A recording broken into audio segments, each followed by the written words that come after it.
Hey everyone, this is CA Rupal Jain making taxation easy for you and आज जो है वो हम क्या समझने वाले हैं स्टैट्यूटरी अपडेट फॉर May 26। तो मैम अभी तो सितंबर का एग्जाम आने वाला है तो फिर May 26 के लिए जो एप्लीकेबल था वो अभी क्यों पढ़ रहे हैं।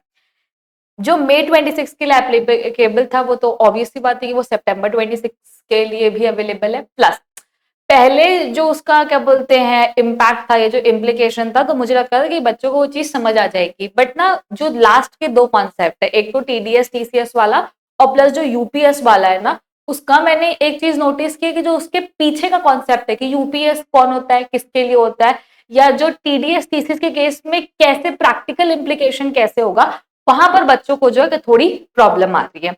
तो ये वाले वीडियो में ना इंस्टीट्यूट ने सिर्फ 4 ही क्या बोलते हैं क्या दिए अमेंडमेंट दिए, ठीक है। उसमें 2 जो है वो सैलरी का है, फर्स्ट और सेकंड जो है वो किसका है, सैलरी का है। थर्ड जो है वो किसका है, तो थर्ड जो है वो UPS that is deduction under chapter 6A में 80CCD के अंदर पेंशन स्कीम के अंदर एक कॉन्सेप्ट लाया गया है that is called as unified payment scheme, उसका है। और फोर्थ जो है वो relief to deductor and collector in case of क्या बोलते हैं टीडीएस एंड टीसीएस, ठीक है। तो अभी अपन जो है वो क्या पढ़ेंगे, सबसे पहले स्टार्ट करेंगे किसके साथ, तो सबसे पहले स्टार्ट करेंगे सैलरी हेड के साथ, ठीक है।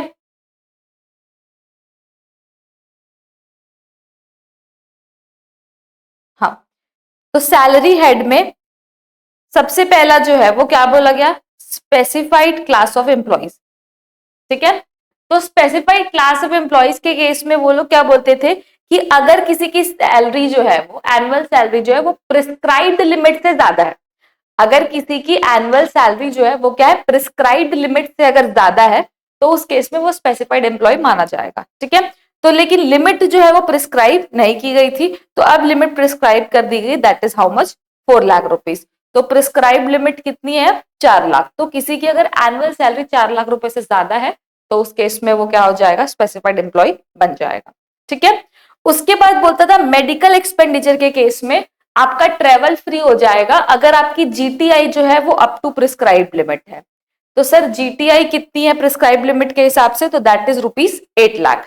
8 लाख रुपीज अगर आपकी जीटीआई है तो उस केस में आपका जो क्या बोलते हैं ट्रैवल था, जो ट्रैवल बाहर आउट कंट्री में था मेडिकल फैसिलिटी के केस में जो एम्प्लॉयर देता था वो क्या हो जाएगा, एग्जेम्प्ट हो जाएगा। वो सैलरी केस में बहुत सिंपल है, स्पेसिफाइड एम्प्लॉय में जो एनुअल सैलरी की लिमिट है वो कितनी हो गई, 4 लाख। और मेडिकल एक्सपेंडिचर के केस में जो आपकी जीटीआई है वो कितनी हो गई है, 8 लाख, ठीक है। ये तो एकदम इजी था, ये तो पहले से ही पता था ना। Next is what, introduction to unified payment scheme in line with NPS. NPS क्या है, national payment national pension scheme, ठीक है। National pension scheme the taxation law amendment act 2025, ठीक है। तो जो नेशनल पेंशन स्कीम है वो सिर्फ क्या गवर्नमेंट एम्प्लॉइज के लिए है, नहीं, नेशनल पेंशन स्कीम जो है वो गवर्नमेंट और प्राइवेट दोनों एम्प्लॉइज के लिए। जब आप 80CCD के अंदर डिडक्शन लेते हो, जब आप कंट्रीब्यूट करते हो किसमें, नेशनल पेंशन स्कीम में, ठीक है। बट यहां पर क्या है, जो एनपीएस के साथ एक एडिशनल ऑप्शन मिलता है किसका, यूपीएस का, यूनिफाइड पेमेंट सिस्टम। और ये सिर्फ किसको मिलता है, तो ये सिर्फ मिलता है गवर्नमेंट एम्प्लॉइज को, ठीक है। तो ये जो है वो सिर्फ मिलता है किसको, गवर्नमेंट एम्प्लॉय को। अब अपन एकदम ध्यान से समझते हैं कि एक्चुअली पूरा कॉन्सेप्ट जो है उसके पीछे की कहानी क्या है। पीछे की कहानी इसलिए पढ़ रहे थे कि समझ आए कि जो हम बताना चाह रहे हैं एक्चुअल में किस चीज की बात हो रही है, ठीक है। तो now come to the topic, क्या बोलता है, introduction to unified payment scheme that is UPS in line with NPS. मतलब आप जब गवर्नमेंट एम्प्लॉय हो और यहां पर आप एनपीएस के साथ एक एडिशनल ऑप्शन है कि आप यूपीएस भी एंजॉय कर सकते हो, ठीक है। तो यूपीएस एक्चुअल में है क्या, UPS tries to combine these two ideas, NPS that is national pension scheme and OPS that is your old pension scheme, ठीक है। तो एनपीएस से पहले क्या चलता था सर, ओपीएस चलता था। पहले के टाइम पे सबसे पहले क्या चलता था, ओपीएस चलता था। ध्यान से अब सुनना, ठीक है, कि मैं क्या बोलना चाहती हूँ। सबसे पहले चलता था सर ओपीएस, और उससे पहले ओल्ड पेंशन स्कीम में क्या होता था, फॉर एग्जाम्पल मेरी कोई सर्टेन अमाउंट ऑफ सैलरी है और मैंने 20 साल काम किया है, तो उसके बेसिस पे मेरा पेंशन डिटरमाइन होता था और गवर्नमेंट मुझे उतना पेंशन पे कर देती थी, ठीक है। तो ओल्ड पेंशन स्कीम में प्रॉब्लम क्या था कि इसमें इन्फ्लेशन का ध्यान नहीं रखा गया, ठीक है। आज में सैलरी जो है वो पिछले 20 साल 10 साल सबकी मिला के आज के वैल्यू से नहीं दी जा रही है, उस टाइम के जो हिसाब से था उसी के हिसाब से दी जा रही है। अब उसके बाद लाई गई क्या, NPS, that is national pension scheme. तो नेशनल पेंशन स्कीम में क्या बोला गया कि आपकी जो सैलरी है ना हम एक कॉर्पस फंड में इन्वेस्ट कर देंगे और रिटायरमेंट के टाइम में जो वैल्यू होगी ना उसके हिसाब से आपको दे देंगे, तो आपको मार्केट रिटर्न मिल जाएगा, ठीक है, कि मार्केट के हिसाब से जो वैल्यू होगी। बट फॉर एग्जाम्पल अगर मैं रिटायरमेंट के टाइम पे मार्केट डाउन हो गया तो मेरी तो पूरी जिंदगी चली गई ना, मैंने इतने साल मर मर के काम किया और मेरी तो पेंशन की वैल्यू डाउन हो जाएगी। तो यहाँ पर रिस्क किसके साथ हुआ, एम्प्लॉय के साथ, जो कभी रिस्क झेलना ही नहीं चाहता है। एम्प्लॉय का माइंडसेट हो जाता है कि रिस्क फ्री लाइफ होनी चाहिए, ठीक है। तो प्रॉब्लम ना ओपीएस में भी थी और एनपीएस में। ओपीएस में क्या था कि इन्फ्लेशन नहीं एडजस्ट कर पा रहे, एनपीएस में क्या था कि मार्केट के हिसाब से रिटर्न मिल रहा है, तो मार्केट डाउन हो जा रहा है तो हमारा पेंशन डाउन हो जा रहा है। इसलिए एक स्कीम लाई जिसका नाम क्या बोला, UPS, that is unified payment scheme, जहां पर हम आपको मार्केट के हिसाब से भी पेमेंट देंगे लेकिन हम आपको फिक्स्ड पेमेंट भी अश्योर करते हैं, ठीक है। तो यूपीएस में क्या बोलता है, तो यूपीएस बोलता है provide corpus like NPS also have a short pension based on salary service subject to UPS condition, ठीक है। तो यूपीएस में बोलता है कि मार्केट के हिसाब से भी आपको फिक्स्ड पेमेंट जो है वो दिया जाएगा, इसलिए यहाँ पर आपको जो इन्फ्लेशन वाला प्रॉब्लम था वो भी खत्म हो गया और जो आपको अनसर्टेनिटी ऑफ पेमेंट थी कि भाई हम लोग को बार बार नहीं मिल रहा है, मतलब शॉर्ट पेंशन नहीं मिल रहा है, मार्केट के हिसाब से मिल रहा है, तो वो भी जो है यहाँ पर खत्म हो जा रहा है, ठीक है। तो ये जो है वो क्या है, यूपीएस का है। अब ये क्या बोल रहा है, एनपीएस तो क्या था मैंने आपको बताया, performance of your corpus fund will decide your retirement pension, कि भाई कॉर्पस अच्छा हुआ तो रिटायरमेंट अच्छा हो जाएगा और अगर कॉर्पस अच्छा नहीं हुआ, मार्केट गिर गया, तो फिर आपका पेंशन भी कम हो जाएगा, ठीक है।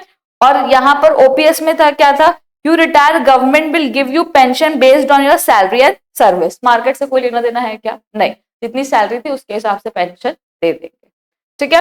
तो प्रॉब्लम दोनों के साथ थी, तो दोनों के बेनिफिट को मिला के बना दिया गया क्या, UPS, that is unified payment scheme. अब यूपीएस सिर्फ और सिर्फ किसके लिए है, गवर्नमेंट एम्प्लॉइज के लिए, ठीक है।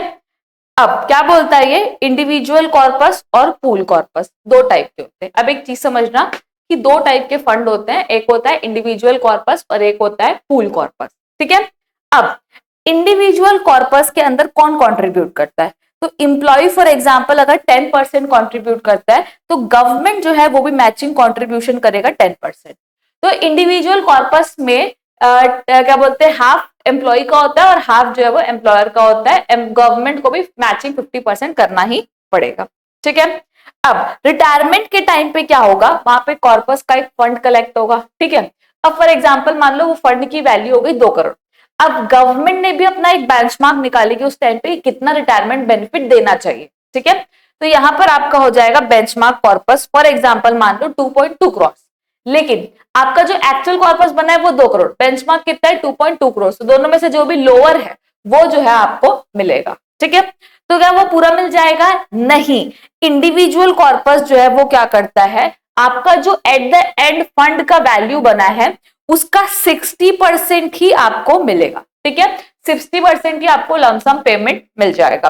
तो amount withdrawn bye assessee that is 60% of the above corpus और 60% of the benchmark corpus whichever is lower, मतलब टेक्निकली दोनों फंड में से जो भी लोअर है उसका 60% आपको पेमेंट मिल जाएगा। I hope I am clear, ठीक है। अब मैम जो 40% ऑफ द वैल्यू बचा वो कहा गया, तो 40% जो पैसा है वो ट्रांसफर कर दिया जाएगा पूल कॉर्पस में, और ये जो पूल कॉर्पस है ना ये आपको हेल्प करता है आपकी मंथली अश्योर्ड पेमेंट देने के लिए, ठीक है। तो आपका जो इंडिविजुअल कॉर्पस था पूरा पैसा जमा हो गया, उसमें 60% आपने लमसम ले लिया और 40% जो है वो ट्रांसफर हो गया कहां पर, पूल कॉर्पस के अंदर, ठीक है। अब क्या बोलते हैं, एडिशनल गवर्नमेंट कॉन्ट्रीब्यूशन 8.5%, यहां पर पूल कॉर्पस के अंदर क्या क्या कॉम्पोनेंट आते हैं, तो पूल कॉर्पस के अंदर सबसे पहले गवर्नमेंट अपनी तरफ से एक एडिशनल कॉन्ट्रीब्यूशन करेगी 8.5% का, ये यहां वाला अलग है, ये अलग है, पूल कॉर्पस में सिर्फ गवर्नमेंट का 8.5 कंट्रीब्यूशन होगा, ठीक है। उसके बाद plus amount transferred from individual corpus, ये जो अपना 40% आया है ना यहां से बाजू से, वही वाले की बात कर रहे कि वो वाला जो है वो यहां पर होगा, प्लस अदर परमिटेड कॉन्ट्रीब्यूशन जो गवर्नमेंट ने बोला। तो पूल कॉर्पस में 40% तो है किसका, एम्प्लॉय का, फिर एडिशनल गवर्नमेंट का 8.5% कॉन्ट्रीब्यूशन भी है और अदर परमिटेड कॉन्ट्रीब्यूशन भी है।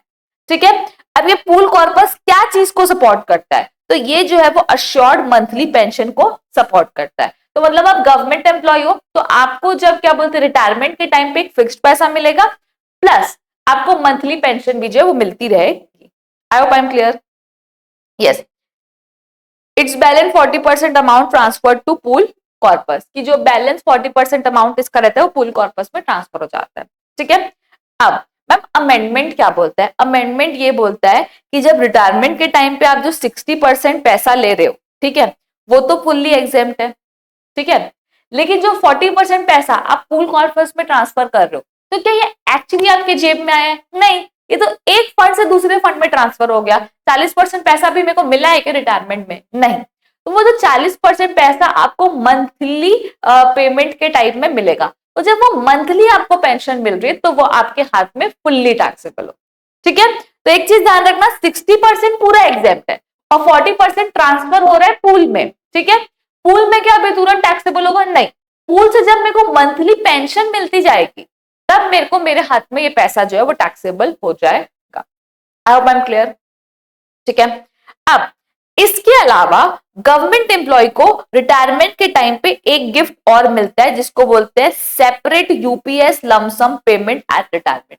ये एक अलग ही गिफ्ट है भाई, गवर्नमेंट एम्प्लॉय का अलग ही गेम चल रहा है। मतलब इंडिविजुअल कॉर्पस से 60% लमसम लेंगे वो फुल्ली टैक्स फ्री है, पूल कॉर्पस से ये मंथली अशोर्ड पेंशन लेंगे, ये भी क्या बोलते ये टैक्सेबल है बट ये 40% ये भी लेंगे। उसके बाद गवर्नमेंट एक अलग से उनको लमसम पेमेंट दे रही, वो भी रिटायरमेंट के टाइम पे, और उसका फॉर्मूला क्या होगा, 10% इंटू मंथली जो आपकी इमोल्यूमेंट्स थी, मतलब सैलरी थी, इंटू कंप्लीटेड 6 मंथ पीरियड। ठीक है, तो इसमें से जो भी लमसम अमाउंट बनेगा वो एम्प्लॉय को मिलेगा और वो भी जो है वो भी फुल्ली एग्जेम्प्ट है in hands of government employee. मतलब क्या सोना चांदी सब हाथ ही हाथ में। ठीक है, इधर भी पैसा मिले इधर भी, और सब जगह गवर्नमेंट ही कंट्रीब्यूट कर रही है। ये लमसम पेमेंट में एम्प्लॉय का कोई कंट्रीब्यूशन, कोई सैलरी नहीं है। ठीक है, अब एक एग्जांपल लेते हैं कि फॉर एग्जांपल मान लो इंडिविजुअल कॉर्पस और बेंचमार्क कॉर्पस दोनों जो है वो 2 करोड़ आया, तो which ever is lower 2 crore. अब उसका 60% जो है वो 1.2 करोड़ जो एम्प्लॉय को मिलेगा वो एग्जेम्प्ट रहेगा at the time of retirement. Employee के हाथ में पूरा जो है वो एग्जेम्प्ट हो जाएगा। जो बचा हुआ 40% था 80 लाख रुपए जो पूल कॉर्पस में ट्रांसफर हो जाएगा। याद है मैंने बोला था कि वो पूल कॉर्पस में चला जाएगा, तो 80 लाख पूल कॉर्पस में चला गया और फिर वो जो है वो आपको मंथली पेंशन जो है वो मिलता रहेगा उससे, लेकिन वो आपके हाथ में फुल्ली टैक्सेबल है। और जो पूल कॉर्पस में मंथली अशोर्ड पेंशन जो है वो आपको मिलता है, वो यही बोलना चाह रहे हैं। सेपरेट लमसम पेमेंट जो सरकार की तरफ से आपको अलग से एक गिफ्ट मिल रहा है वो भी जो है वो फुल्ली एग्जेम्प्ट है अंडर सेक्शन 10(12)(a)(b). ठीक है, अब अगर बात करें सर प्राइवेट एम्प्लॉयज की, तो प्राइवेट एम्प्लॉय के केस में समझना कि जो भी आपका पैसा है उसमें से लमसम पैसा 60% जो है फुल्ली एग्जेम्प्ट है और 40% जो है पैसा है उसकी आप एक एन्युटी परचेस करोगे और उसके थ्रू जो है वो आपको मंथली पेंशन मिलती रहेगी। I hope I am clear. Okay, तो ये जो है वो आपका क्या बोलते हैं अमेंडमेंट था रिडक्शन का। रिडक्शन में अमेंडमेंट टेक्निकली क्या बोलना चाहता है कि 40% अभी टैक्सेबल नहीं होगा, जब मंथली मिलेगा तब टैक्सेबल होगा, प्लस ये जो आपको अलग से सेपरेट लमसम गिफ्ट मिल रहा है ये भी टैक्सेबल नहीं है। ठीक है, तो उसने दो छोटी सी बात लिख दी कि भाई ये पूल कॉर्पस के बारे में जो आपको पैसा मिल रहा है वो भी टैक्सेबल नहीं होगा, ये लिख दिया और ये लिख दिया। आगे पीछे का कौन बताएगा कि होता क्या है, किसको मिलता है, कहाँ मिलता है, कहाँ से पैसा आता है, ये सब कौन बताएगा। तो ये कहानी जो हम आपको बताएंगे तब आपको क्लियर पिक्चर बैठेगा। अगर आपको डायरेक्टली बता देती कि पूल कॉर्पस का जो मंथली पेंशन मिलता है वो क्या बोलते हैं आपको मंथली जब होगा तब टैक्सेबल होगा, अभी जब 40% ट्रांसफर हो रहा है फंड में तब नहीं होगा। अगर आपको कुछ समझ आता, कुछ आता, दिमाग में घुसता नहीं आता, तो इसलिए पीछे की कहानी समझना भी बहुत जरूरी है। ठीक है, उसके बाद एक कॉन्सेप्ट है जहां पर क्या मिल रही है, रिलीफ मिल रही है। एक्चुअली इसका नाम क्या है, relief to deductor and collector.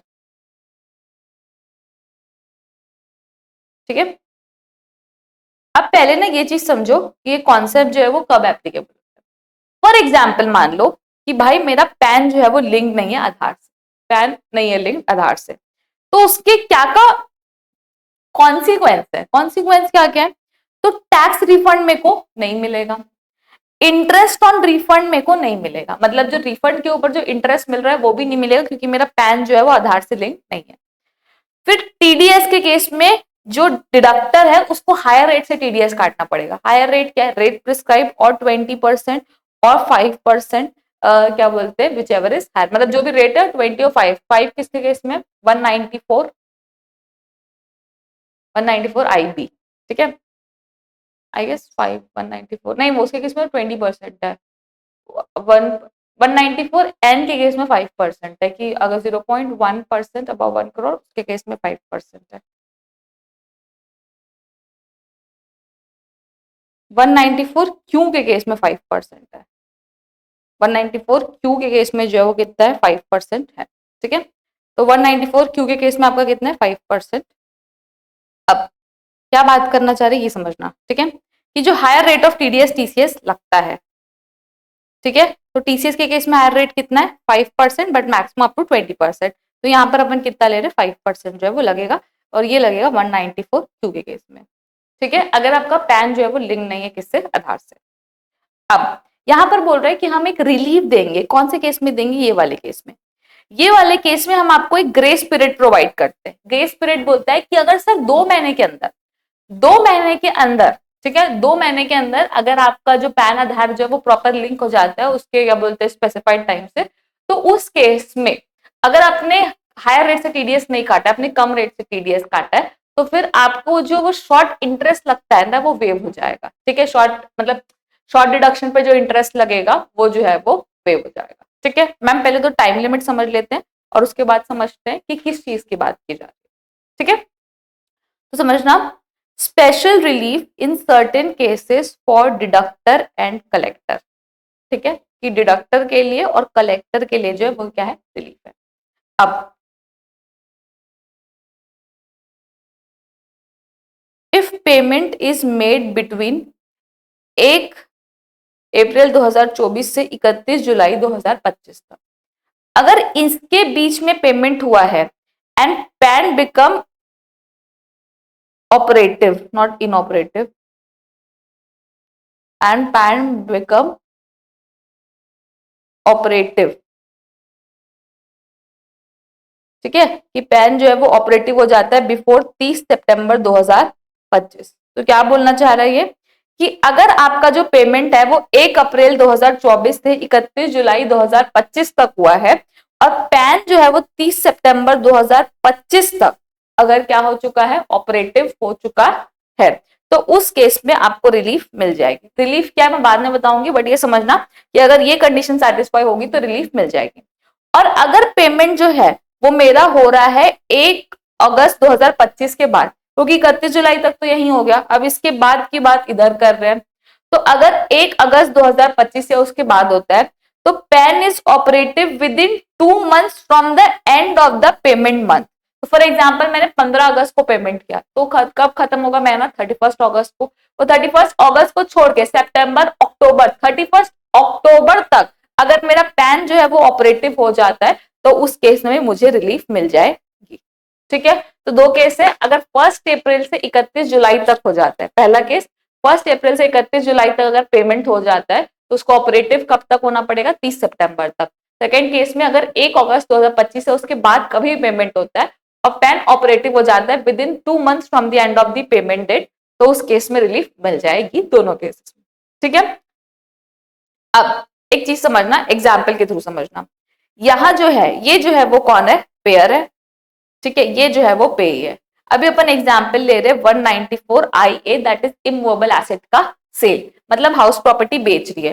कौन बेच रहा है, सेलर जो है वो बेच रहा है किसको, बायर को। ठीक है, तो बायर जो है वो पेयर हो जाएगा, उसको टीडीएस डिडक्ट करने की लाइबिलिटी आ जाएगी किसकी, पे की। ठीक है, मतलब सेलर की। अब TDS will be deducted by payer under section 194 IA at the rate of 1% of sale consideration or SDV whichever is higher। मतलब 194 IA की रिक्वायरमेंट है कि 1% ऑफ सेल कंसिडरेशन और stamp duty value whichever is higher के rate से आपको काटना है। अब एक चीज समझना कि अगर बंदे का पैन और आधार लिंक नहीं है तो टेक्निकली इसका रेट का TDS का रेट कितना हो जाएगा 20%। बट फिर भी जो बायर है ना वो कितने में काट रहा है 1% पे काट रहा है। ठीक है, तो अब वो रिलीफ का बेनिफिट कैसे ले सकता है ये समझना। आधार पैन लिंक नहीं है तो प्रोविजन के हिसाब से उसको 20% से काटना चाहिए, 1% से नहीं काटना चाहिए। बट फिर भी वो 1% काटेगा तो भी उसको शॉर्ट डिडक्शन का इंटरेस्ट नहीं लगेगा। अब ये चीज समझना कैसे कैसे हम रिलीफ को अवेल कर सकते हैं और जो शॉर्ट डिडक्शन का जो इंटरेस्ट है उसको हटा सकते हैं। अब if PAN of the pay is inoperative then it will attract interest and penalty, but this interest and penalty will be waived if PAN become operative within the grace periods of 2 महीने। कि 2 महीने के grace period में अगर उसका pan जो है operative हो जाता है तो वो शॉर्ट डिडक्शन का इंटरेस्ट नहीं लगेगा। फॉर एग्जाम्पल मान लो कि जो डेट ऑफ सेल है वो क्या है 15 अगस्त। ठीक है, तो 15 अगस्त का लास्ट डेट कब होगा 31 अगस्त। अब यहां से 2 महीने हो जाए अगस्त सितंबर अक्टूबर तो क्या हो जाएगा 31 अक्टूबर। तो अगर यहाँ पे क्या चल रहा है 26 तो यहाँ पे भी क्या हो जाएगा 26। तो अगर मेरा पैन जो है वो ऑपरेटिव हो जाता है 31 अक्टूबर 2026 तक और मेरी डेट ऑफ सेल क्या है घर की 15 अगस्त, तो 15 अगस्त को अगर सेल किया है और 31 अक्टूबर तक अगर पैन ऑपरेटिव हो जाता है ग्रेस पीरियड के अंदर, ठीक है, तो उस केस में मेरे को जो इंटरेस्ट की जो शॉर्ट डिडक्शन और इंटरेस्ट की जो पेनाल्टी मिलती है वो लगेगी, वो नहीं लगेगी। लेकिन अगर आपको पैन और आधार को लिंक कराना है तो उस केस में आपको क्या लगती है पेनाल्टी लगती है। तो वो आपको 1000 रुपए की बस पेनाल्टी पे करनी पड़ेगी। किसको? आपके ये किसको? पे को 1000 रुपए की पेनाल्टी पे करनी पड़ेगी और आधार पैन को लिंक कराना पड़ेगा। तो उस केस में पेयर को जो इंटरेस्ट लगता है उसके शॉर्ट डिडक्शन पे वो नहीं लगेगा। ठीक है, तो भाई मैम ऐसा क्यों करेगा पे? क्योंकि फॉर एग्जाम्पल मान लो कि जो ये पेयर है अभी काटता है 1% पे, हायर डिडक्शन की वजह से 20% पे काटेगा, 20 गुना ज्यादा। तो अल्टीमेटली जो कैश फ्लो अटक रहा है वो किसका अटक रहा है? पे का अटक रहा है। तो जो पेयर है ना वो बोलेगा कि भाई देख मैं तेरा TDS कम रेट से काट रहा हूं तो 2 महीने के अंदर अपना पैन जो है वो ऑपरेटिव करा ले। ठीक है, तो 2 महीने के अंदर पैन ऑपरेटिव करा लेगा तो उस केस में क्या है कि मैं तेरा ज्यादा रेट से नहीं काटूंगा तो मेरे को भी इंटरेस्ट पे हो जाएगा और तेरा भी जो है वो कैश फ्लो जो है वो मतलब बच जाएगा। ठीक है, तो ये जो है वो कंप्लीटली भरोसे वाला ट्रांजैक्शन है। अब फॉर एग्जाम्पल मान लो आपने तो 1% से ही काटा, अब सामने वाला बंदा निकल गया दगाबाज, 2 महीने में भी उसने पैन ऑपरेटिव नहीं कराया, तो उस केस में आपको जो इंटरेस्ट और पेनाल्टी जो लगती है शॉर्ट डिडक्शन की वो लग जाए। इस चीज को समझना। ठीक है, हाँ, और मैम अब बाद में 2 या 3 महीने बाद उसने पैन ऑपरेटिव कराया क्योंकि 20% का जो उसका TDS अटका हुआ है उसको तो वो क्लेम करेगा, तो कभी ना कभी उसको पैन ऑपरेटिव कराना ही पड़ेगा। लेकिन अगर 2 महीने के अंदर करा लिया तो इसका जो इंटरेस्ट और पेनाल्टी इसको शॉर्ट डिडक्शन पे लग रहा है वो जो है वो नहीं लगेगा। आई होप आई एम क्लियर। ठीक है, तो ये जो है वो आपका क्या है अमेंडमेंट था, relieve that is deducted to collector in case of higher rate of TDS and TCS। I hope I am clear. I hope कि आपको जो चारों अमेंडमेंट है वो बहुत अच्छे समझ आए होंगे और सारे कॉन्सेप्ट जो आपके क्लियर हो गए होंगे। And if you want the free resources of the 4th chapter then please download our app on सीएग्राम। और ऐप की जो लिंक है आपको यहाँ मिल जाएगी, अदरवाइज वेबसाइट सीएग्राम की वेबसाइट या ऐप के ऊपर भी मिल जाएगा। और आप यूट्यूब में भी डालोगे हाउ टू डाउनलोड सीएग्राम ऐप तो वो आपको प्रोसेस बता देंगे। प्लस अपार्ट फ्रॉम दिस अगर आपको क्या बोलते हैं कोई भी डाउट है तो मैं व्हाट्सएप में कनेक्ट कर सकते हैं। And for the regular updates please join our Telegram channel WhatsApp community and do follow us on Instagram. Personal profile is carupalji.in and the CA gram profile is cagram.in. Thank you.